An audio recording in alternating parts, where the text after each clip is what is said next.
ప్రతి తమ్ముడికి, ప్రతి అక్కకు, ప్రతి చెల్లికి మీ రాజశేఖర రెడ్డి బిడ్డ శిరస్సు వంచి చేతులు జోడించి మనస్ఫూర్తిగా నమస్కరించుకుంటుంది. పోయిన ఎన్నికల్లో ఎవరికి ఓటేశాం, వాళ్ళు ఏ పని చేశారు అని ఓటేయక ముందు ఈసారి ఒక్కసారి ఆలోచన చేయండి. ఇక్కడ MP Avinash Reddy, MLA deputy chief minister అయ్యాడు. కనీసం మంచినీళ్ళైనా ఉన్నాయా? మంచినీళ్ళు ఎన్ని రోజులకు వస్తున్నాయి?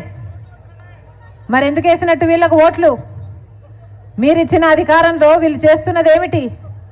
మీ ఎమ్మెల్యే అయినా, మేయర్ అయినా, రవీంద్రనాథ్ రెడ్డి అయినా, మల్లికార్జున్ రెడ్డి అయినా ఆస్తులు కూడా కట్టుకుంటున్నారు, ప్రభుత్వ భూములు కూడా కబ్జాలు చేస్తున్నారట కదా. మరి ప్రజలకు ఒరిగింది ఏమిటి? ఎంపీ అవినాష్ రెడ్డి గారు ఒక్క రోజైనా కడప స్టీల్ ఫ్యాక్టరీ ఎందుకు రాలేదు అని కొట్లాడా? ఇక్కడ ప్రశ్నించాడా? పోనీ ఢిల్లీ పార్లమెంటులో ఒక్క రోజైనా మాట్లాడా? మరి అధికారం ఉండి, ఎమ్మెల్యేగా ఉండి మంచినీళ్ళు ఇవ్వకపోతే, ఎంపీగా ఉండి కడప స్టీల్ ఫ్యాక్టరీ లేకపోతే వీళ్ళు అధికారంలో ఉండి ఎందుకు? ఈ 5 సంవత్సరాలలో ఒక్కసారైనా మీ కాలనీకి వచ్చారా? మీ సమస్యలు ఏమిటి అని అడిగారా? మీరు వెళ్తే పలికారా? అందుకే ఒక్కసారి ఆలోచన చేయండి. మన రాష్ట్రం ఏర్పడి 10 సంవత్సరాలు అయిపోయింది. 10 సంవత్సరాలలో 5 సంవత్సరాలు చంద్రబాబు గారు ముఖ్యమంత్రిగా ఉన్నారు. ఇప్పుడు 5 సంవత్సరాలు జగన్మోహన్ రెడ్డి గారు ముఖ్యమంత్రిగా ఉన్నారు. 10 సంవత్సరాలలో ప్రత్యేక హోదా 10 సంవత్సరాల క్రితం రావాల్సింది. ఇంతవరకు ప్రత్యేక హోదా రాలేదు. పోలవరం ప్రాజెక్టు పూర్తి కాలేదు.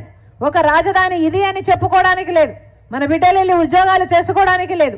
కనీసం 10 సంవత్సరాలలో పట్టుమని 10 కొత్త పరిశ్రమలు కూడా రాలేదు. మరి వీళ్ళకి ఎందుకు ఓట్లేయాలి? ఒకసారి ఓటేసేటప్పుడు ఆలోచన చేయండి. బీజేపీ పార్టీతో తొత్తులుగా తయారయ్యారు చంద్రబాబు గారైనా, జగన్మోహన్ రెడ్డి గారైనా.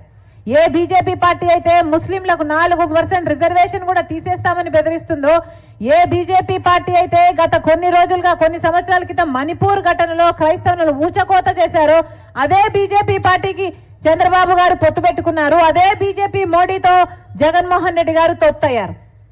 మరి ఇలాంటి వాళ్ళకి ఎందుకు ఓట్లేయాలి? ఇలాంటి వాళ్ళని ఎందుకు గెలిపించాలి? ఒక్కసారి ఆలోచన చేయండి. ప్రతి జనవరి సంక్రాంతి వచ్చినప్పుడల్లా జాబ్ క్యాలెండర్ వస్తుందన్నాడు జగన్మోహన్ రెడ్డి గారు. 5 సంక్రాంతులు వచ్చాయి, పోయాయి. ఒక్క జాబ్ క్యాలెండర్ కూడా రాలేదు. పూర్తి మద్యపాన నిషేధం అన్నారు. అయిందన్నా మద్యపాన నిషేధం? మద్యపాన నిషేధం కాలేదు కదా. ఈ రోజు వాళ్ళు ఏ మద్యం అమ్మితే అదే కొనాలట. వాళ్ళు భూమి అమ్మితే భూమి కొనాలట. వాళ్ళు 3 క్యాపిటల్ అయితే అదే కొనాలట. వాళ్ళు డిఎస్సి అమ్మితే అదే కొనాలట. ఇది ప్రపంచంలో ఎక్కడా లేవన్నా, మన దేశంలోనే ఉన్నాయి ఈ బ్రాండ్లన్నీ. ఏం జరుగుతుంది? ఈ నాసిరకము, ఈ కల్తీ సరుకు తాగి 25% మంది ప్రజలు ఎక్కువ చచ్చిపోతున్నారు. ఇదంతా సరిపోలేదని డ్రగ్స్ కంటైనర్స్ లో కేజీల కొద్దీ వస్తున్నాయి. ఏం చెప్పాలి? ఎక్కడ చూసినా land mafia, sand mafia.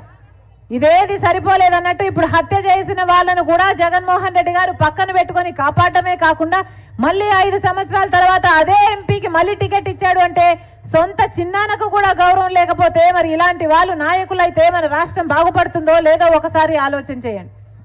Vivekananda Reddy గారు చనిపోయిన రోజున మాకు ఫలానా వాళ్ళు చేశారు అని తెలియదు. కానీ సిబిఐ ఈ రోజు సాక్ష్యాలు, ఆధారాలు అన్ని చూపుతూ అవినాష్ రెడ్డి గారిని అక్యూజ్డ్ గా చేర్చినా కూడా ఈ రోజు 5 సంవత్సరాలు కాపాడడం ఒక ఎత్తైతే మళ్ళీ అదే అవినాష్ రెడ్డికి టికెట్ ఇవ్వడము ఇంకా అహంకారం కాకపోతే ఏమిటి అని అడుగుతున్నాం. 5 సంవత్సరాలు అయింది వివేకానంద రెడ్డి గారు గొడ్డలి వేట్లకు బలై ఈ రోజు వరకు న్యాయం జరగలేదు. 5 సంవత్సరాలు అయింది. 5 సంవత్సరాల నుంచి వివేకానంద రెడ్డి గారి రక్తము ఈ నేల మీద న్యాయం కోసం ఘోషిస్తూనే ఉంది. ఆయన బిడ్డ న్యాయం కోసం తట్టని తలుపు లేదు, ఎక్కని మెట్టు లేదు.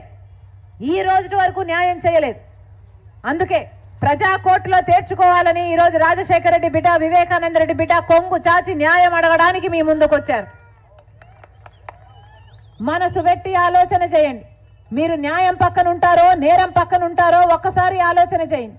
ఒకవైపు రాజశేఖర రెడ్డి బిడ్డ ఉంది, ఇంకోవైపు రాజశేఖర రెడ్డి గారు తమ్ముడిని హత్య చేయించారు అని సిబిఐ చెప్తున్న అవినాష్ రెడ్డి ఇంకోవైపు ఉన్నాడు. మీకు ఎంపీగా రాజశేఖర రెడ్డి బిడ్డ కావాలో లేక ఎంపీగా వివేకానంద రెడ్డి గారిని హత్య చేపించారని అవినాష్ రెడ్డి కావాలో ఒక్కసారి ఆలోచన చేసి తేల్చుకోండి. ఒకవైపు న్యాయం ఉంది, ఒకవైపు నేరం ఉంది, ఒకవైపు ధర్మం ఉంది, ఒకవైపు డబ్బు, అధికారం ఉంది. మీరు ఏ వైపు నిర్ణయించుకోవాల్సిన సమయం వచ్చింది. రాజశేఖర రెడ్డి బిడ్డ మాటిస్తుంది, ఇది అన్యాయం అనుకుంది కాబట్టి, ఇది అన్యాయం కాబట్టే రాజశేఖర రెడ్డి బిడ్డ ఇంత గట్టిగా మొండిగా నిలబడి ఈ రోజు పోటీ చేస్తుంది. మనస్ఫూర్తిగా ఆశీర్వదించాలని రాజశేఖర రెడ్డి బిడ్డ ప్రార్థిస్తుంది.